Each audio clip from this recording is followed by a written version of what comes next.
Thank you. Good evening and welcome everybody to another of the free webinar series from the College of Practical Homeopathy in the UK. My name is Saminda Jandu and I'm one of the directors of the college. Our speaker today is Ellen Kramer, founder. Ellen is the founder and one of the current directors at CPH. She was also the co-founder of another college before she created this. She's a world-renowned and respected homeopath who's worked with many thought leaders in the field, amongst people like Robin Murphy and many others. She has spoken internationally and has recently spoken at the House of Lords to advance homeopathic education. She's actually the writer, the original author of the homeopathic courses that are taught at the college here, of which we have two, a professional training level course and a postgraduate course for healthcare professionals. And she's a regular contributor to articles in many of the homeopathic and alternative medical journals, which you may have read of. And finally, she's the author of a lovely little book called A Practical Guide to Methods of Homeopathic Prescribing, which you can find online in Amazon and many good medical bookstores. So without further ado, I shall hand you over to Ellen Kramer. Ellen, good evening and welcome.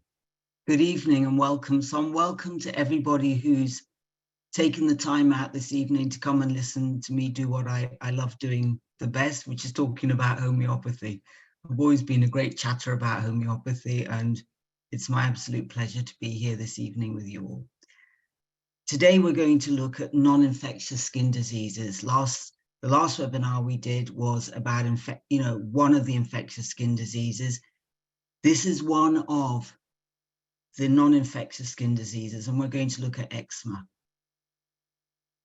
Why eczema? Because it's the one thing that people find very difficult to deal with. And parents, when they've got children, it's a nightmare because their children are itching and scratching and they're not clear about, what to do with it. From a homeopathic perspective, we're often taught that you can give simple remedies like sulfur. Hey, I've been one of those people who thought I could fix or heal eczema with sulfur, and only to find that my patient got covered from head to toe in eczema, not understanding what's going on. So what I'm going to do is talk about context first, because I think it's very important, whether you're a home prescriber, prescribing for yourself and your family, or whether you're a student homeopathic practitioner or a practitioner. This particular webinar is just a short webinar to give you an idea of what we do at CPH. And the first thing we do is we always look at context. We see the links and support people to start observing what's going on. So we teach the 5 elements as an observational tool, and energetically, the skin is related to the lungs. It's the outer dynamic organ that actually speaks the truth about what's going on in the rest of the body. So understanding causation is really important if you're going to make headway with eczema. So in this webinar, we'll give you a few simple directions of what to do. So from a CPH perspective, we look at cause, effects, and obstacles to cure. Okay, this has been compressed from Hahnemann's organon, from the 6th organon. The first 7 aphorisms are down to this: find the cause, we can see the effects. The patient or the child or person with eczema is showing you the effects. It's the conversation the body's going to have with you. That's the effects, the conversation. The obstacles to cure is anything that's in the way that's stopping the body from actually healing itself. So over 200 years, treating eczema was really simple. You gave people sulfur. The body needs sulfur. It's an important mineral for the liver to function properly, for the liver pathways to work properly. And guess what? The eczema would disappear. 200 years later, it's a different story because we have so many different obstacles to cure. Okay, once we found the obstacle to cure, we can then look at the right tools to help the body to heal itself, because it's not the remedies that fix the body, it's the patient that does the healing, and they need to have the right resources, and you need to have the right strategies. Okay, so when we're looking at obstacles to healing, we're looking at mental emotional traumas. Now, I know it's hard to believe, but you can have a massive major emotional trauma, upset, grief. Usually when you're looking at skin disorders, the upset is usually grief.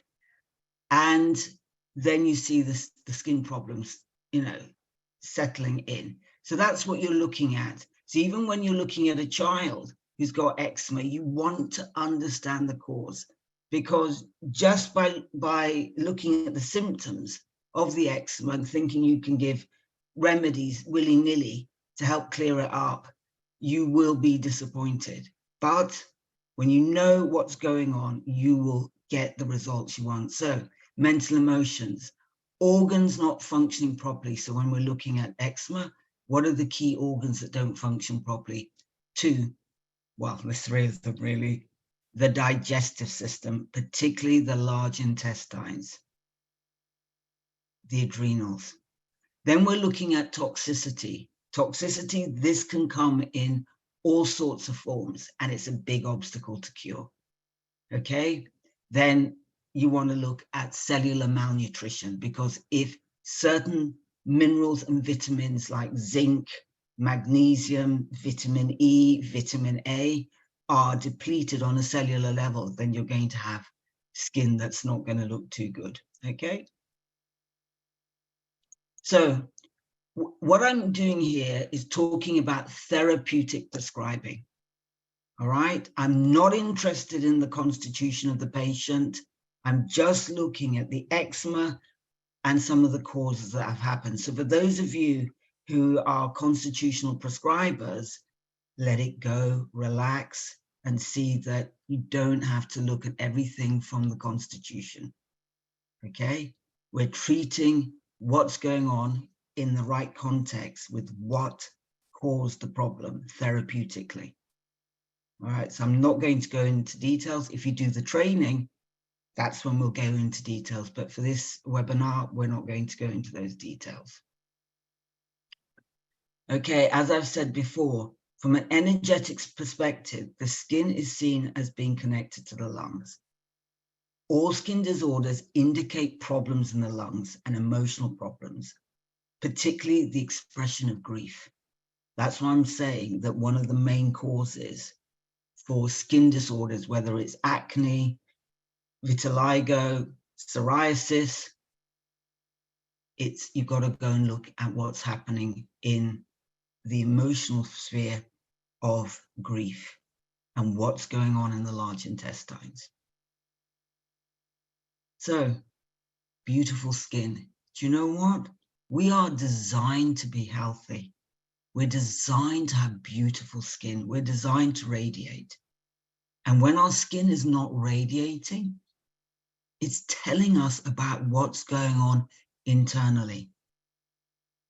So if skin is inflamed and itchy and red, you need to find out why it's doing this on a cellular level. So as I've said, it's the liver, digestive system, and the large intestines where you'll see most of your problems. So as parents, if you've got young children with eczema, you want to track back and think about what's been going on in terms of what they're eating.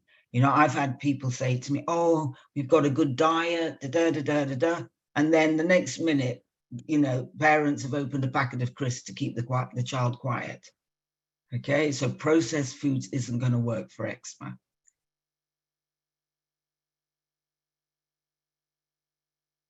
Okay, so the body is always talking to us. It's expressing itself. And what the body will do is that when it's healthy, it will express itself in an organ that's least important. And this is why all the problems we see on the skin reflect back to deeper organs being out of balance. And once you understand the cause, you can track back and work out what you most need to do to support the skin to be healthy, and then you won't be having aggravations. You know, I dreaded eczema when I was early on in my practice. Now I love it. I don't have a problem. People's skin clears up once I understood what was going on.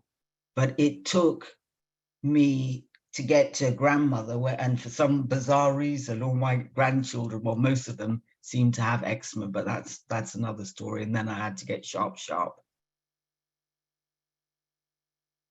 So the body will always push the illness from a more vital organ to a less important organ. What you'll see with eczema, if you're looking at the family history, if there's been people in the family who've had asthma, hay fever, other skin problems, that will predispose children to getting eczema after certain traumas. Okay, so you want to assess that, because our constitution depends on what we inherit from our family. Usually when you're looking at children or people who've got eczema and you're looking at the family history, if there has been hay fever, asthma, eczema in the family, which from a homeopathic perspective, we're looking at that at being very, very tubercular, what will come with that is that they've been taking steroids as well. So this gets passed on from one generation to the other, okay? The other thing that gets passed on from one generation to the other is other synthetic hormones besides cortisone, the female contraceptive pill, and antibiotics, all right? So those may be deeper, and that's why if you want to find out more about this, come and join us at CPH, because we'll go much, much deeper into exactly how you deal with these problems. Okay, so we're looking at the things that affect the bowels, because the lungs govern the skin and the large intestines. We know it's related to the emotion of grief. But once you've had vaccines, steroids, antibiotics, that makes this chronic, and you can't treat it the way the old homeopaths treated it 200 years ago. So please check on these things when you're looking at eczema. As parents, if you're here on the webinar to find out, it's much deeper, and I highly recommend that you come to the student clinic with your child. Okay. So eczema can start at any time. And some of the common triggers being vaccinations and antibiotics. So when you look in the Materia Medica, one of our remedies called penicillinum, it says an eczema-like rash. If you look into the side effects of amoxicillin, it will tell you it causes an eczema-like rash on the body, okay? So babies with cradle cap are more prone to eczema after vaccination. So if your child has got cradle cap, then think twice about your vaccination program. You may want to prepare your baby for it if that's what you're deciding to do. You may want to do more work before you decide to take your child to be vaccinated. But this is my observation, and we also see this in student clinic. So from a homeopathic point of view, we're looking at this being miasmatically tubercular. So tubercular people, that's the miasm, people who are prone to skin and lung disorders tend to be prone to eczema as well. Okay, so these are some of the considerations and observations you'll see with children. Within 8 weeks of children having the following vaccines like DPT, MMR, BCG, or antibiotics, you're going to see, you'll start seeing eczema appearing. Okay, so just be aware of that context. And as parents, you want to make a note, because if you want to unravel this and get your child's skin healthy, then you want to put the sequence of events into place. What I will say is that if you've been on, or your second generation pill taker, i.e. your mother took the pill, you've been taking the pill, you know, your child will be much more prone to getting things like eczema because of the way the pill takes essential nutrients, particularly damages the bioflora. So anything that damages the good bacteria in the gut will leave children and people susceptible to getting eczema. So with eczema, if you start treating it straight away, particularly if they've never been on any drugs or vaccines, children recover totally from this round about 7 years. If they miss that 7-year marker, it'll be round about 14 years for girls. For boys, it's 8 years and 16 years if they miss the marker. Okay, so you want to make a note of this, because it is hereditary to some extent, but I actually think the hereditary component is that it's being passed from one toxins are being passed from one generation to the other. That's what I think is going on, really, because skin should be beautiful. Now, what you'll find is aggravations. This was the hardest thing that I had to learn, and actually to be at peace with it, is the aggravations. So sometimes when you think, yeah, I understand what's going on and I want to support the body, and you start with your remedies, remember the remedies are going to ask the body to heal itself. If the body doesn't have those resources, you're asking it to do something it can't do, and it's going to tell you that. So if you're giving that information and repetition too quickly, okay, and you're going too deeply, that's when you'll see the body push out things. Okay, the other thing is opening the lines of elimination. If children are constipated and you're giving them remedies, well, where's the toxins going to go? It's going to come out in the skin, because that's where the body has been eliminating through the skin. So it's important to get the bowels going properly and regularly. And for me, the two things that should be happening for anyone with skin problems is that they're taking extra vitamin C and magnesium, because those two nutrients will get the bowels functioning properly. Okay. The other thing that you might look at if you're a student or a practitioner is some of the miasmatic blocks. Okay, there's things that are sitting in the way that you need to remove. Drugs are an obstacle to cure inherited toxicity.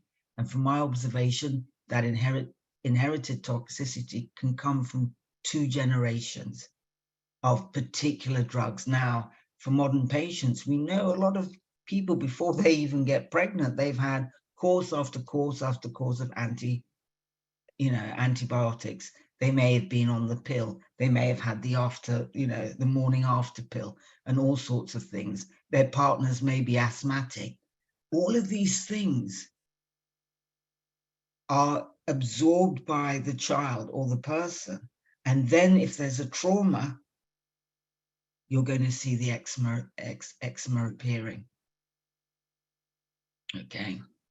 So if they're on steroid creams, don't panic, okay? There are other creams that you can use as an alternative, like licorice creams. There's all kinds of creams herbal creams that you can buy, but licorice supports the adrenals. But make sure the lines of elimination are open. Once the bowels start to improve, guess what? The skin, the inflammation and redness in the skin starts to go down.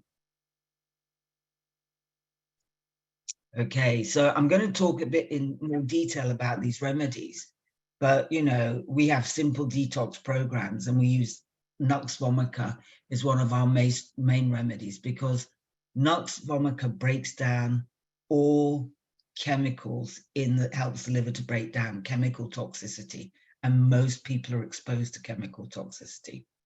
You know, if they've never been well since vaccination, then you've got Nux, Thuja, and Silica. These are good remedies for never being well since vaccination. Carcinosin is also a good remedy for never being well since vaccination. It unsuppresses. It starts to clear out all the suppression with Nux vomica. And that's why I keep saying, get the lines of elimination open. And then you've got the bowel nosodes, because key to good skin is actually the right bacteria in the gut and the large intestines. So Morgan bacillus is one of the bowel nosodes. Again, I'm going to talk a little bit more about these remedies as we go further down. If people are on steroid creams, don't stop them suddenly. You've got to reduce them. You know, so it's, you know, if they're putting steroids all over them, you want to take a little bit of the steroid cream, mix it with a, you know, I'm really into shea butter, with a little bit of shea butter, and put that on. So you're reducing it slowly. Don't stop these things suddenly. All right. A lot of people with eczema are quite dehydrated. So that's very important. And this is a slow process.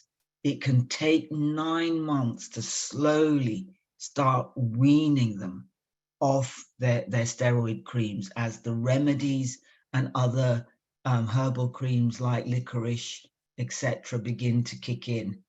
It will take time. So there isn't a quick fix to this. I'm really sorry. You're going to have to go through the process. And the process takes longer the more the inherited toxicity that the person has. Okay, so we start looking at some of the miasmatic remedies. Carcinosin, big liver remedy and detoxer. It supports the immune system. Okay, it brings the vitality back, and it's the start of unraveling this case back to where the poisons started. If you look at cortisone as a cream, if you go into our material, to Murphy's Materia Medica, there it is. And you'll see that this remedy is good for all sorts of steroid abuse, because the more steroids you take, the more allergic you become. You know, and I know this from personal experience with my, you know, with my asthma and hay fever. Yeah, I found that once I started on my steroid inhalers, I started accumulating more and more things that I was allergic to. And this is precisely what happens to people who've got eczema. They become more and more allergic. And why is that? Because it's a mineral corticoid. It's messing with the adrenal glands. It's taking out essential minerals. It's destroying the beneficial flora in the gut. These are all the things you need for good, healthy skin.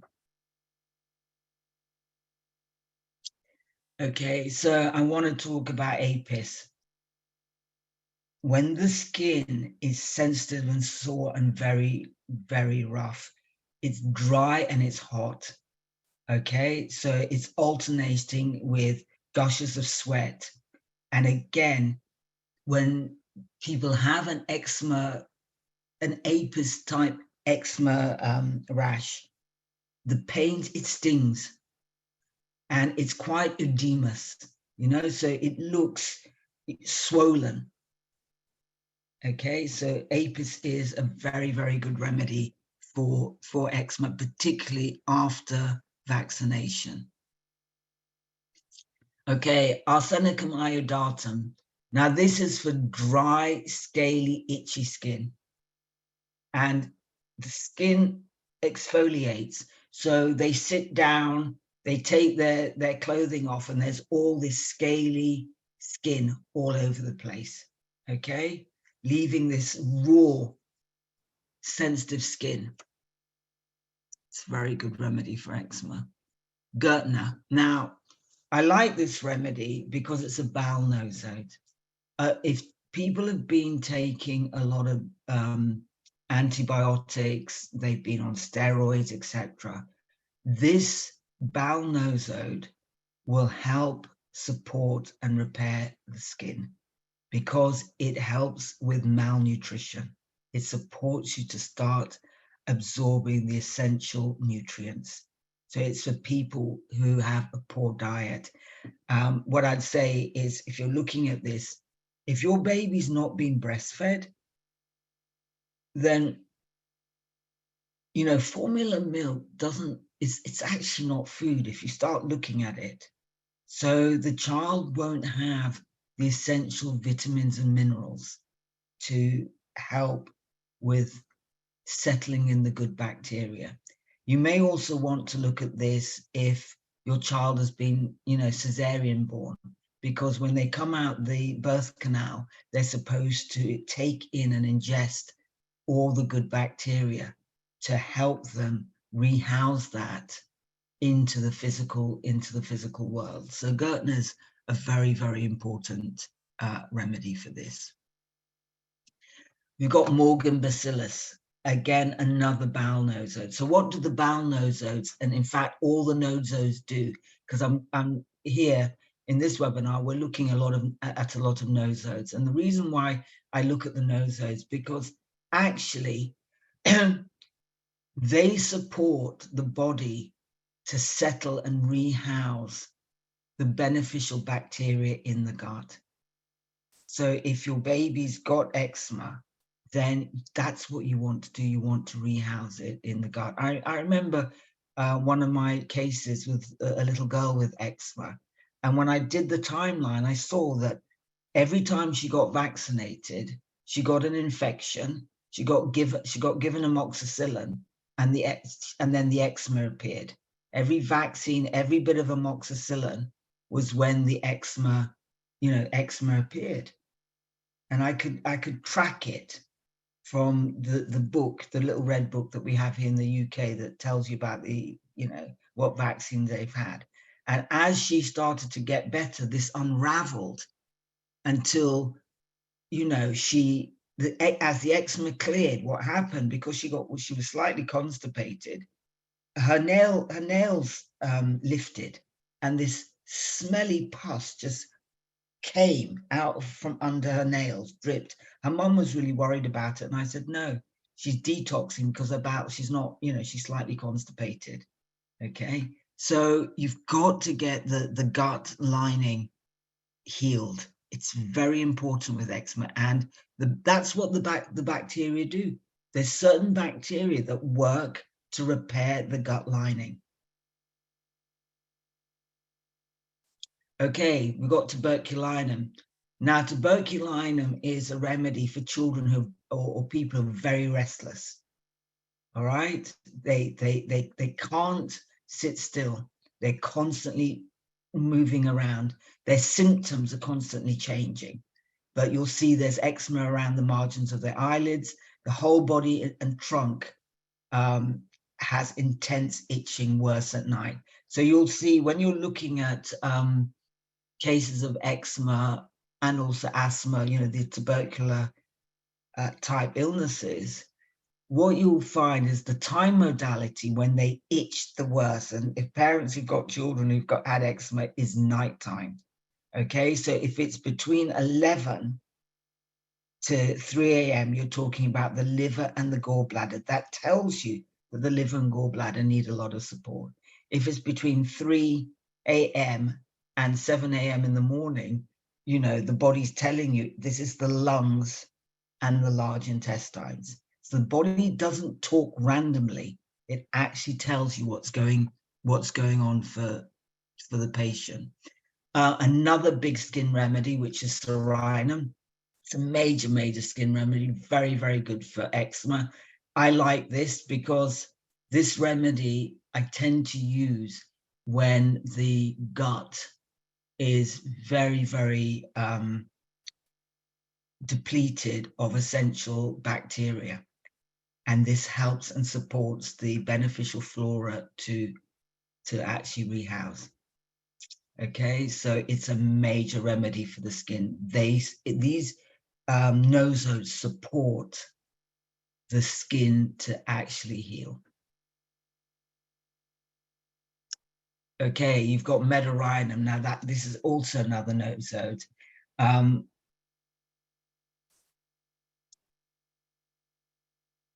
This is for skin, which, well, I found that it's worked when it's all over the body. But what you'll see with these types of people is there's a tendency to getting things like cystitis. So you'll see there's a lot of fear, a lot of itching, and it itches when they perspire.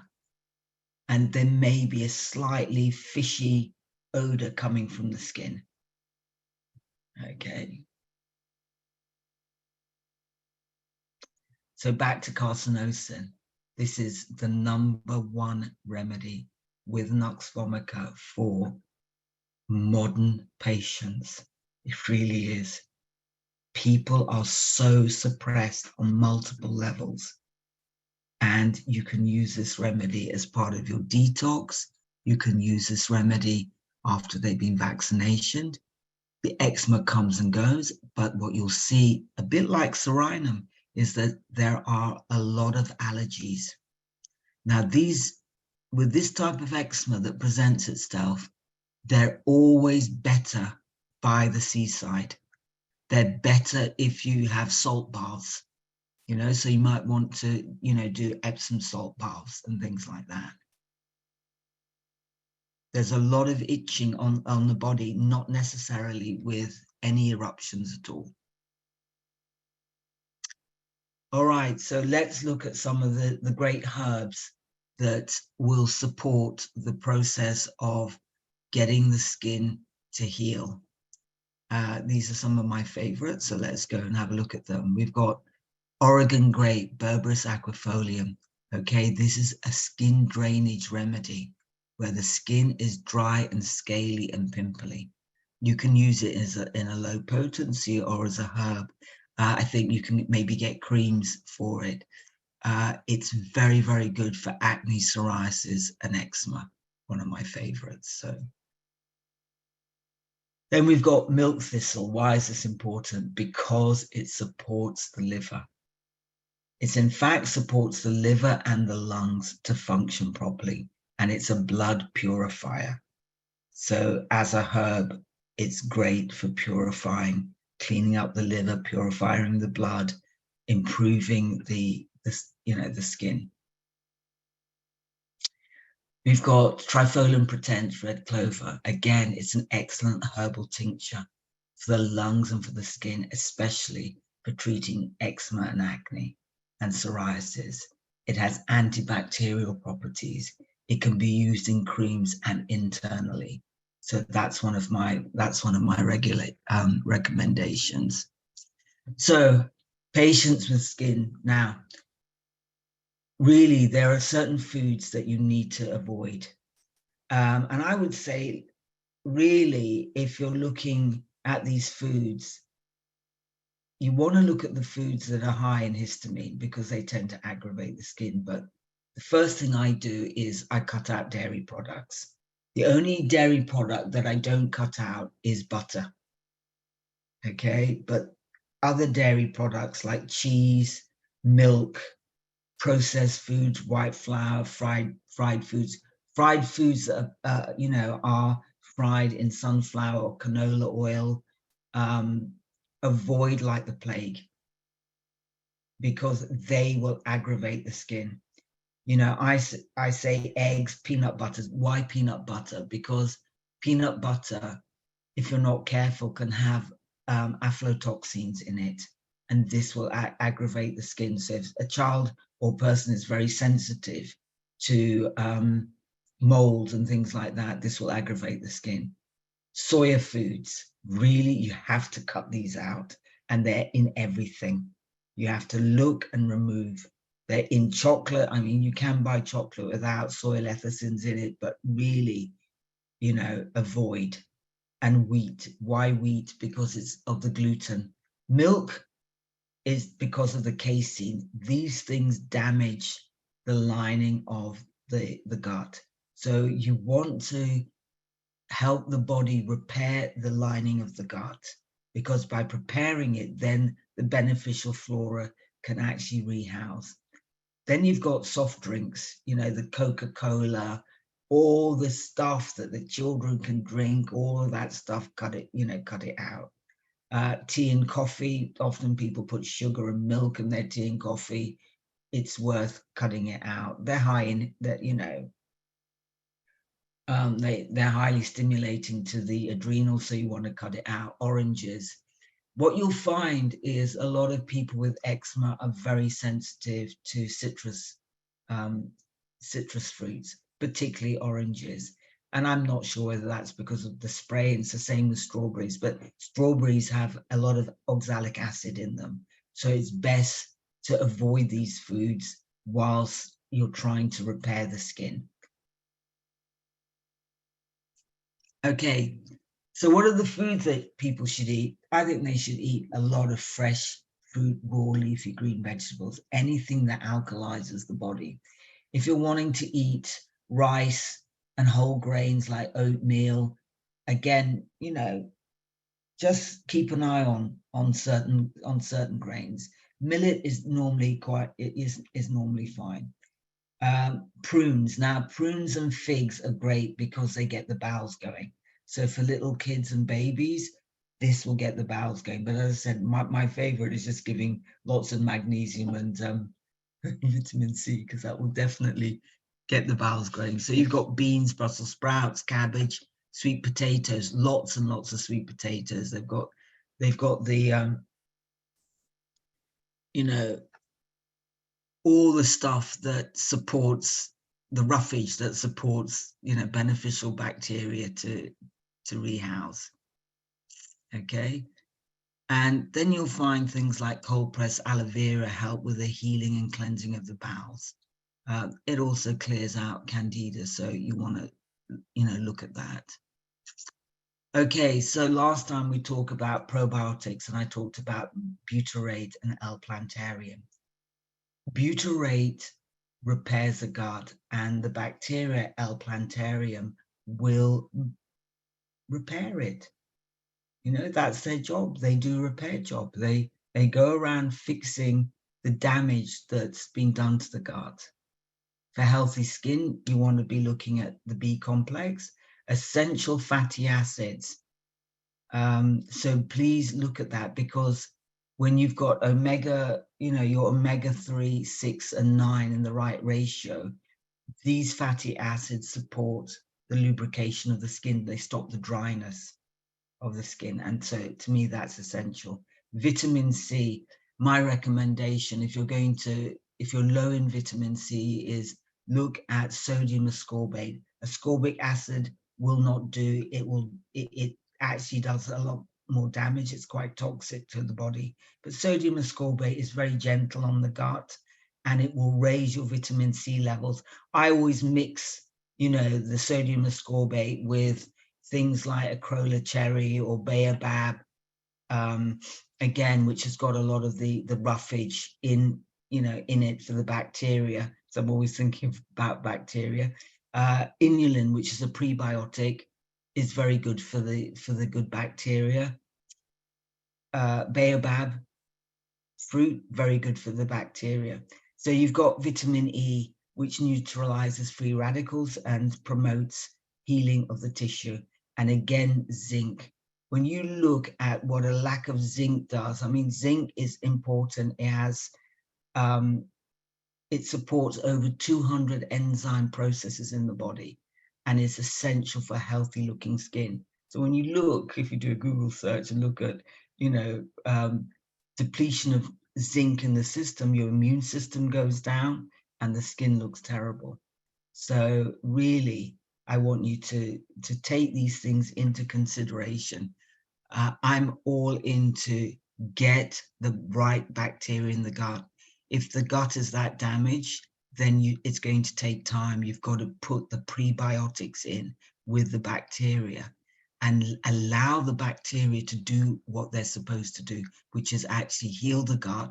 And as the gut heals, that, you know, the person will start stooling properly. You should be stooling about 2 or 3 times a day, a healthy, formed, comfortable stool. Shouldn't be fluffy and splattery, etc., etc., and it shouldn't stink.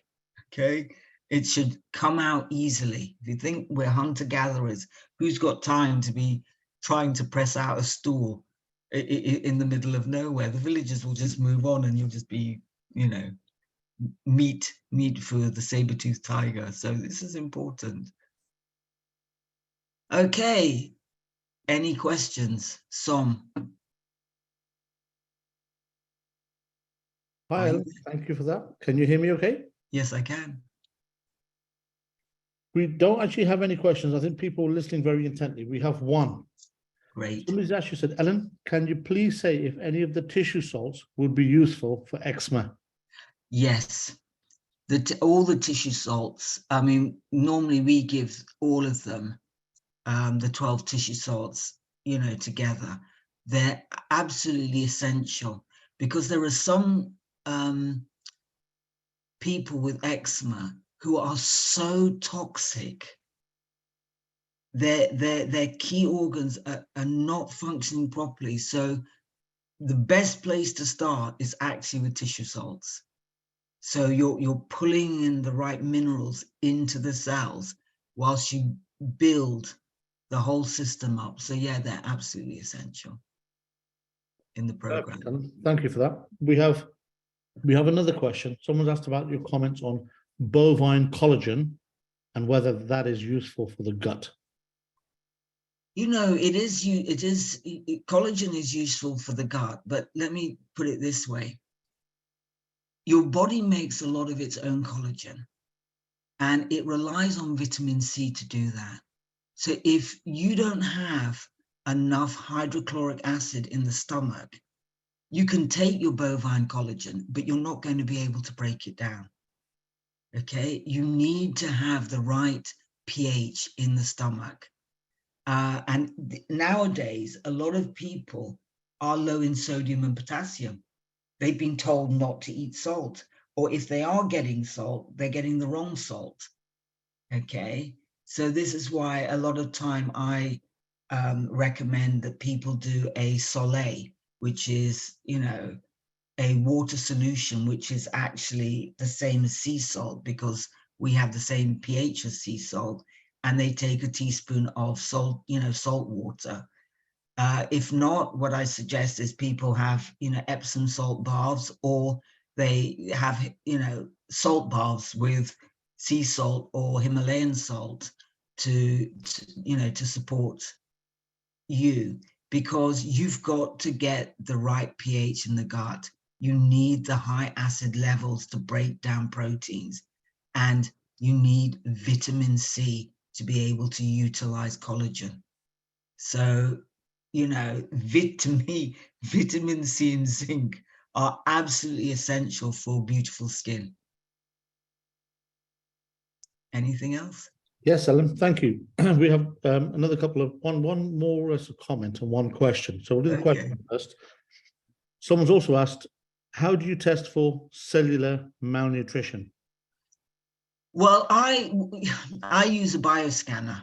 I'm not going to go, that's a completely different webinar, but I use a bioscanner. It scans the meridians and translates the body information into different cards. What I'm interested in when I'm looking at the bioscanner is the minerals.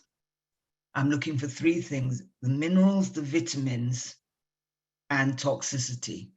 I know that if I work with somebody and we're able to get the nutrients into the cells, all the other things that you see that are not working in the body start to go into place and start functioning properly. So I'll do a bioscanner every 4 months. And for children under the age of 12, it will just tell you the vitamins and minerals. And that's what you want, you want to know, because, if they're born and their mothers have had strep B and they've been given antibiotics, I mean, this sets them up to eczema.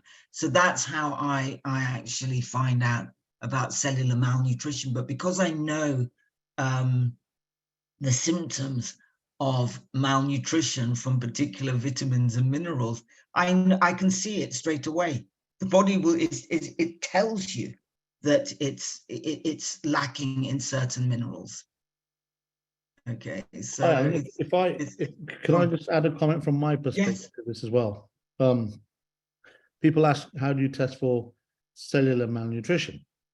Well, ladies and gentlemen, if we think about it, everything we ultimately eat gets metabolized and used at a cellular level anyway.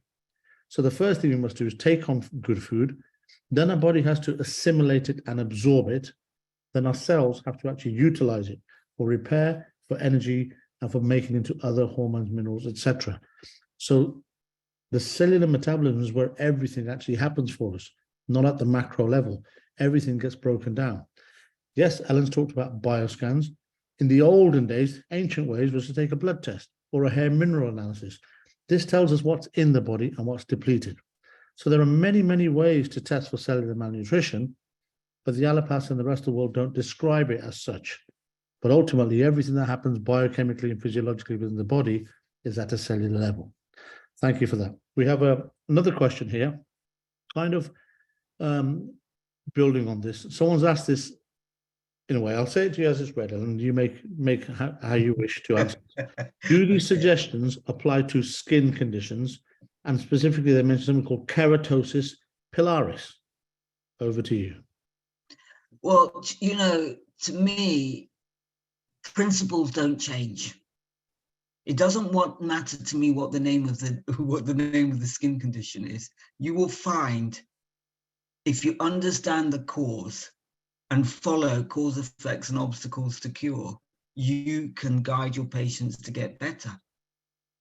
Okay, you need to know what the underlying cause is. The principles actually don't change. If you support the body, it will heal itself. I don't care what the name is. I really don't. You know, all the name is that they've categorized a whole load of symptoms here and they put it there and said it's this. And then everybody goes away and they're happy with their diagnosis. But ultimately, you want to know what caused those symptoms. Because if you don't know what caused those symptoms, you've got no business prescribing, because you're in the dark. And you can see what happens to people when they're in the dark. Look at doctors and what they're doing. They haven't a clue because they don't understand the body language. And people go round and round in circles with their steroids and their antibiotics and their antifungals, okay? But actually, you've got to go back to the course. And I see it over and over again in my practice. People coming and they've been given a diagnosis and they've taken all these drugs. One of them was a classic, which was ringworm of the scalp. And as we spoke, I realized that actually this started from taking head lice. The child had head lice. And after the putting the chemicals on the head to get rid of the head lice, then she got these scabs, which looked like ringworm. And then she had all these antifungals until eventually she lost most of her hair.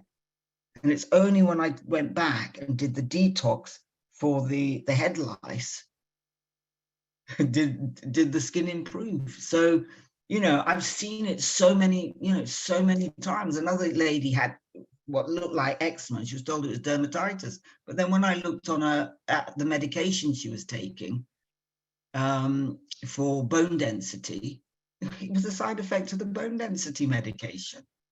So you have to go back to the cause. You know, sometimes it will look like, you know, keratosis. And, you know, if you're low in vitamin E, guess what? It'll look like you'll get skin lesions that look like keratosis, but actually you're deficient in vitamin E. I hope that's answered that question. Thank you, and yeah, and no, I'll put my comments forward as well to this, because we get a lot of these questions, both from homeopaths, students, and even people who are interested in studying with us. They'll say, do you treat this? Will you help me treat this condition? Ladies and gentlemen, when we get these allopathic names, they're just labels. This is the effect of what's happened and what the body's doing. What we teach our students to do is look at why it's occurred and how it's got there. Forget the name that's given, whether it's keratosis, lichen, psoriasis, dermatitis, it doesn't really matter. There's something the body's doing. So instead of looking at treating symptoms, which the allopaths will do, when we look at allopathic medicine, it says on the back of it, for the symptomatic relief of X, Y, and Z. If symptoms persist, consult your doctor. Well, if symptoms are persisting, it's not working because we're dealing with the end result of something that's manifested through the body. So what we've got to look is what and why is happening, not the end result, what they've got. How did they get there? So thank you for asking these questions, but this is the difference that makes the difference in the type of education that homeopaths here will learn. Ellen, I think that's as far as questions go, we can't see any more. Just a little small question on what about heavy metals?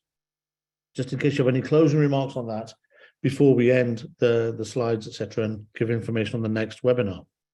Yes, I mean, heavy metals are a problem, and different parts of the world will have their own heavy metal problems. So let me talk about London, okay? Most of the time, people in London are suffering from lead poisoning in some form because it's you know, in the walls, wallpaper, it's in the water, etc. And you can remove the heavy metals very, very easily with homeopathy. There are herbs that, you know, like cilantro, that will support the, you know, the process. Zeolite will support the process. So it's quite easy to remove, you know, remove heavy metals. But once you've removed it, you want to stay away from the things that are actually perpetuating the problem. So yeah, that's not a problem. Perfect. And I think we're going to last question here. Someone said, can you talk about perhaps going too deep too soon with remedies? Okay. So, you know, when I talk about going too deep too soon, is that you've not looked at your obstacles to cure. And so what you've done is you've more or less understood that the cause is mental emotional, but you haven't actually assessed the fact that the patient's been on steroids for 2 to 3 years or even longer.